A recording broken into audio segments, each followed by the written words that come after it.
14ാമത് general body യോഗമാണ് ഇവിടെ നടക്കുന്നത്. ഈ യോഗത്തിൽ പങ്കെടുത്ത എല്ലാ പ്രത്യേക കുടുംബാംഗങ്ങളും സ്വാഗതം പറഞ്ഞുകൊണ്ട് അധ്യക്ഷം വഹിക്കാൻ വേണ്ടി പ്രസിഡന്റ് ക്ഷണിക്കുന്നു. നമ്മുടെ കുടുംബത്തിൽ നിന്നും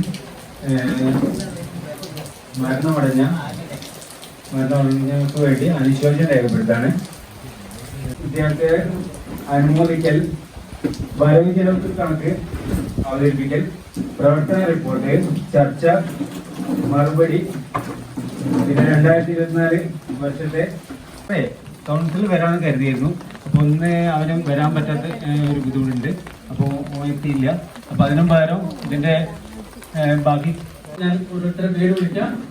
ആദ്യമായിട്ട് ജില്ലാതല അബാക്കസ് മത്സരത്തിൽ മികച്ച റാങ്ക് നേടിയ കുട്ടികൾക്കുള്ള അനുമോദനമാണ്. അതിൽ ശ്രീനിധി ശ്രീജിത്ത് 8ാം റാങ്ക് നേടി സംസ്ഥാന ലെവലിലേക്കുള്ള അംഗീകാരം നേടിയ നമ്മുടെ ശ്രീജിത്തിന്റെ മക്കളാണ്. നല്ല കയ്യടി പിടിച്ചു കേട്ടോ. ജില്ലാതല പോയ സംസ്ഥാന തലത്തിലുള്ള പ്രവേശനം ഇതൊക്കെ നേടാനല്ലോ ചില്ലറ കഴിയില്ല. പിന്നെ ഈ കുട്ടികൾ നിറഞ്ഞൊരു കയ്യടി കൊടുക്കുക, അതാണ് നമ്മൾ കൊടുക്കുന്ന സമ്മാനം, അംഗീകാരം. അടുത്തതായിട്ട്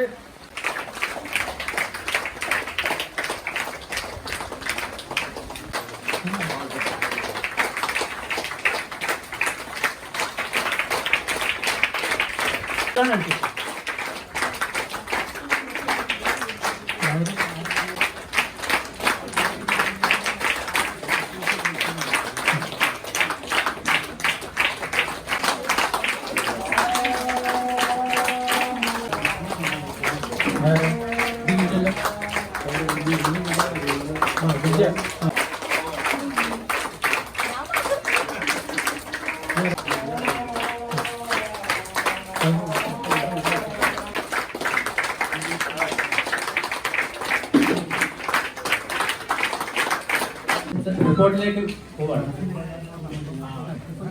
നമ്മൾ 2023 മുതൽ 2024 വർഷത്തെ ഒരു വർഷക്കാലത്തെ പ്രവർത്തന റിപ്പോർട്ടാണ് ഞാനിവിടെ അവതരിപ്പിക്കാൻ പോകുന്നത്. 2023 ജൂലൈ മാസം 9ാം തീയതി ശ്രീ KV അജിത് കുമാറിന്റെ ഗംഗ എന്ന വീട്ടുപരിസരത്ത് വെച്ച് 13ാം വാർഷിക പൊതുയോഗം പ്രസിഡന്റ് ശ്രീ K കിഷോർ കുമാറിന്റെ അധ്യക്ഷതയിൽ നടന്നു. സെക്രട്ടറി പ്രവർത്തന റിപ്പോർട്ടും ട്രഷറർ വരവുചെലവുകൾക്കും അവതരിപ്പിച്ചു. തുടർന്ന് നടന്ന ചർച്ചകൾക്കും മറുപടികൾക്കും ശേഷം റിപ്പോർട്ടും വരവുചെലവുകൾക്കും ഏകകണ്ഠേന അംഗീകരിച്ചു. 4 അംഗ രക്ഷാധികാരികളും 25 അംഗ പ്രവർത്തക സമിതിയും ഒരു ഓഡിറ്ററെയും തിരഞ്ഞെടുത്തു. തിരഞ്ഞെടുപ്പ് പ്രവർത്തക സമിതി യോഗം ചേർന്ന് ഭാരവാഹികളായി K കിഷോർകുമാർ പ്രസിഡന്റിനെയും KP രാജൻ, വീണ എന്നിവർ വൈസ് പ്രസിഡന്റായും, വിജയൻ സെക്രട്ടറിയായും, രാമകൃഷ്ണൻ, വാസന്തി എന്നിവർ ജോയിന്റ് സെക്രട്ടറിയായും, സുജീതൻ ട്രഷററായും തിരഞ്ഞെടുക്കപ്പെട്ടു. ഇത് നമ്മളെ മെമ്പർഷിപ്പ് 2023-24 വർഷത്തെ മെമ്പർഷിപ്പ് 175 വീടുകൾ പ്രവർത്തനം പൂർത്തീകരിച്ചു.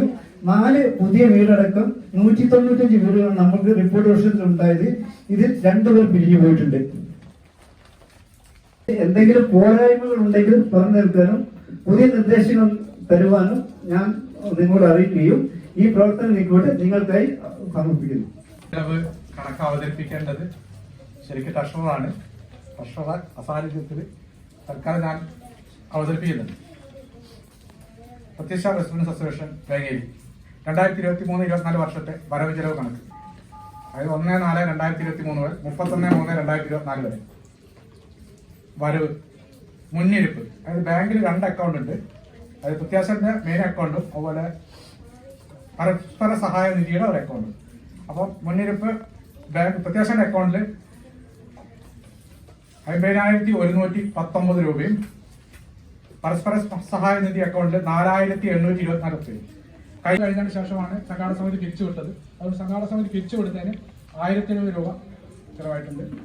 അപ്പം ബാങ്ക് നീക്കിയിരിപ്പ് ബാങ്കിൽ ഉള്ളത് പ്രത്യാശ അക്കൗണ്ട് 3,16,590 നോക്കിയാണ്. ട്രഷറർ സുജീന്ദ്രൻ. അയൽപ്പക്കാരെയും മറ്റു സുഹൃത്തുക്കളെയും സ്നേഹിക്കുക, അവർക്ക് വേണ്ട സഹായങ്ങൾ ചെയ്തു കൊടുക്കുക, നമ്മുടെ റെസിഡൻഷ്യൽ അസോസിയേഷൻ ഉടനായ സാംസ്കാരിക സാമൂഹ്യ സംഘടനകളിൽ പ്രവർത്തിക്കുക. ഇതൊക്കെയാണ് നിങ്ങളുടെ ഉത്തമമായ ഇന്നത്തെ കാലത്തുള്ള ജീവിത രീതിയിലുള്ള നിങ്ങളുടെ ഉത്തമമായ മാതൃകകളും പ്രവർത്തനങ്ങളും ഉണ്ടാകേണ്ടത്. അതേപോലെ തന്നെ വിദ്യാഭ്യാസ കാലത്ത് നിങ്ങൾ സമരങ്ങളിലും മറ്റും പങ്കെടുക്കാം, പക്ഷേ അത് നിങ്ങളുടെ വിദ്യാഭ്യാസത്തെ തടസ്സം നിർത്തുന്ന രീതിയിലാവരുത്. പഠിത്തമാണ് നിങ്ങളുടെ പ്രധാനം. അതേപോലെ തന്നെ നിങ്ങളുടെ ഡിസിപ്ലിൻ, സാമൂഹ്യ ദ്രോഹപരമായ നമുക്ക് ആശ്വാസകരമല്ലാത്ത സുഹൃത്ത് ബന്ധങ്ങൾ ഉപേക്ഷിക്കുക. നല്ല പൗരന്മാരായി വളരുക. എല്ലാവർക്കും ഒരിക്കൽ കൂടി എൻ്റെ ആശംസകൾ. നിങ്ങൾക്ക് എല്ലാവർക്കും ഒരുപാട് കാര്യങ്ങൾ പറയാനുണ്ടാവും. അത് പോരാ, ഇത് പോരാ, അങ്ങനെ വേണ്ടി നിങ്ങൾ വേണ്ടി ഒക്കെ പറയാനുണ്ടാവും എനിക്കറിയാം. അതൊന്നും പറയാതെ ആർക്കൊന്നും ഇല്ല എന്ന് പറഞ്ഞു പോയാൽ പിന്നെ നമ്മൾ ഇതൊക്കെ കൊണ്ട് നടത്തുന്നതിന് എന്ത് കാര്യമുണ്ട്?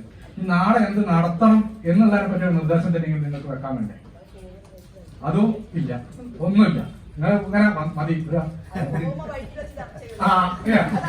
അതാണ് ഇവിടെ നടന്ന ഒരു നിർദ്ദേശം ഉണ്ടാക്കുന്നതിന് വേണ്ടിയുള്ള നിർദ്ദേശങ്ങളും വിമർശനങ്ങളും നിങ്ങളുടെ ഭാഗത്ത് നിർബന്ധമായി ഉണ്ടായിരിക്കണം എന്ന് അപേക്ഷിച്ചുകൊണ്ട് നിർത്തണം. ഇല്ലെങ്കിൽ നേരത്തെ പറഞ്ഞുകൊണ്ടാണ് പോകുമ്പോൾ പലതും പറയും. അപ്പൊ മറ്റു അസോസിയേഷനുള്ള ആളുകൾ അവിടെ അങ്ങനെയാണ്, അവിടെ എങ്ങനെയാണ്, അതും കേൾക്കേണ്ടി വരുന്നത് ഞങ്ങളൊക്കെ തന്നെയാണ്. അപ്പൊ ഇതിന്റെ ഭാരവാഹികൾക്ക് അതിലൊരു എന്താ പറയാ വിഷമം ഉണ്ടാവും. അതിൽ നല്ല നിങ്ങളിത് നേരിട്ട് കേൾക്കുന്നതാണ്. അതുകൊണ്ട് അത് പറയണം എന്ന്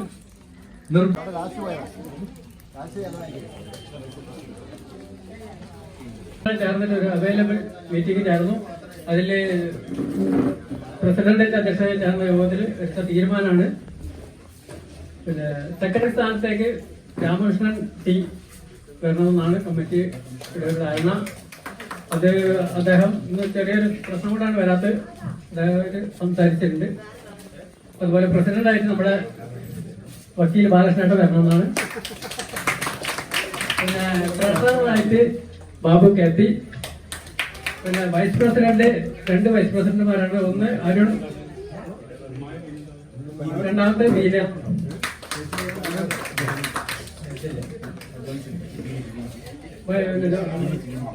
ജോയിന്റ് സെക്രട്ടറി ആയിട്ട് ഒന്ന് ജയപ്രകാശൊക്കെ വായിച്ചില്ലേ?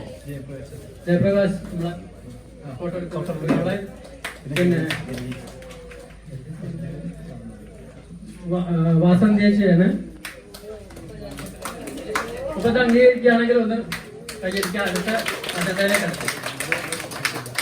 ഇതിലെ ഈ പരിപാടി നടന്നതിൽ നന്ദി രേഖപ്പെടുത്താൻ പുതിയ പ്രസിഡന്റിനെ ക്ഷണിച്ചുകൊള്ളുന്നു. സുഹൃത്തുക്കളെ, ഇന്ന് നമ്മുടെ പ്രതീക്ഷയിലധികം കുടുംബാംഗങ്ങൾ ഇവിടെ സന്നിഹിതരായിട്ടുണ്ട്.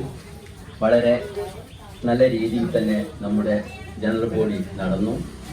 മഴയത്തും ഇവിടെ എത്തിയ നിങ്ങൾക്ക് എല്ലാവർക്കും നമ്മുടെ സംഘടനയുടെ പേരിൽ നന്ദി രേഖപ്പെടുത്തുന്നു. എൻ്റെ പ്രത്യേകമായിട്ടുള്ളത് പ്രസിഡന്റായി തിരഞ്ഞെടുത്തതിന് ഞാൻ നന്ദി അറിയിക്കുന്നതോടൊപ്പം തന്നെ എൻ്റെ ബുദ്ധിമുട്ടുകൾ ഞാൻ വിവരിച്ചിട്ടുണ്ട്. കഴിയുന്ന വിധത്തിൽ ഞാൻ പ്രവർത്തിക്കാൻ, കാരണം 2-3 സംഘടനകളുടെ മേധാവിത്വം ഉള്ളത് കൊണ്ടാണ് അതിന് ഒഴിവാക്കണം ഞാൻ പറഞ്ഞിരുന്നത്. എന്നാലും കഴിയുന്ന വിധത്തിൽ നല്ല രീതിയിൽ പ്രവർത്തിക്കുവാൻ ശ്രമിക്കുന്നതാണ്. എല്ലാവർക്കും ഒരിക്കൽ കൂടി നന്ദി. പിരിഞ്ഞു പോകുന്ന എല്ലാ സംഘടനാ ഭാരവാഹികൾക്കും അവരുടെ നല്ല പ്രവർത്തനത്തിനും നമ്മളെ സഹായിക്കണമെന്ന് അഭ്യർത്ഥിച്ചുകൊണ്ട് എൻ്റെ ചെറിയ വാക്കുകൾ അവസാനിപ്പിക്കുന്നു. നന്ദി.